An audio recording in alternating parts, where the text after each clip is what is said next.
আসসালামু আলাইকুম, হ্যালো বাংলাদেশ, সবাইকে চকাম শুভেচ্ছা বাইজনের তরফ থেকে। তো আজকের পার্সেলটা হচ্ছে শাহাদাত ভাইয়ের কাছে যাচ্ছে হলো ঢাকাতে। তিনি চেয়েছেন হচ্ছে কেওয়াইটির এই ফ্লুক্স মডেল। কেওয়াইটি টিটি হচ্ছে এটা একটা গ্রাফিক্স, এটার প্রাইস হলো 11,900 এবং এর সাথে হচ্ছে আরেকটা করে ভাইজর ফ্রি আছে, ঠিক আছে। এবং এটা হচ্ছে সার্টিফিকেশন যদি আছে এটা ইসি এবং বিএসটিআই অনুমোদিত, দুইটা হচ্ছে সার্টিফিকেশনই আছে এবং হচ্ছে প্যাডিং কোয়ালিটি বেশ চকাম।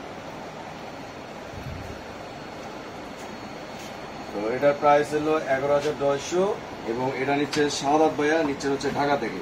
তো ঢাকাবাসী এবং যারা যারা এই ভিডিওটা দেখতে চান তাদের সবাইকে চকাম ভালোবাসা এবং নামাজটা কায়েম করবেন ইনশাল্লাহ। আপনারা আমাদের জন্য দোয়া করবেন, আমরা আপনাদের জন্য দোয়া করবো। চকাম ভালোবাসা।